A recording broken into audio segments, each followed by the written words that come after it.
Marathi cinema, Marathi कलाकारांचे upcoming सिनेमे याबद्दल कोणीही अपडेट देत नाही. कोणीही मराठी कलाकारांच्या अपकमिंग सिनेमाबद्दल सांगत नाही. त्यांना प्रमोट करत नाही. त्यामुळे मराठी सिनेमांची माहिती तसंच एक्साइटमेंट, बझ निर्माण होत नाही. प्रमोशन नसल्याने मराठी सिनेमा लोकांपर्यंत पोहोचतच नाही. लोकांना माहीतच नसतं की कोणते सिनेमे येणार आहे. त्यामुळे 90% सिनेमे बॉक्स ऑफिसवर फ्लॉप होतात. त्यामुळे या नवीन व्हिडिओमध्ये आपण पाहणार आहे मराठी कलाकारांचे अपकमिंग मूव्हीज आणि मूव्हीज लाईनअप. सगळ्यात आधी पाहूया स्वप्नील जोशीबद्दल. 2025 मध्ये स्वप्नील जोशीचे धडाधड सिनेमे येत आहेत. स्वप्नील जोशीचे मूव्हीज लाईनअप पाहूया. सर्वात आधी 7 जानेवारीला जिलेबी हा एक सस्पेन्स थ्रिलर सिनेमा येतोय. त्यानंतर लगेचच 28 फेब्रुवारीला प्रसाद खांडेकर दिग्दर्शित चिकी चिकी बूम बूम हा कॉमेडी सिनेमा रिलीज होतोय.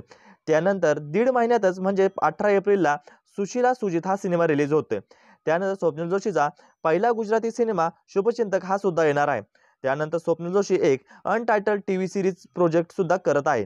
तर ही होती मराठी सुपरस्टार स्वप्नील जोशीची मूव्हीज लाईनअप.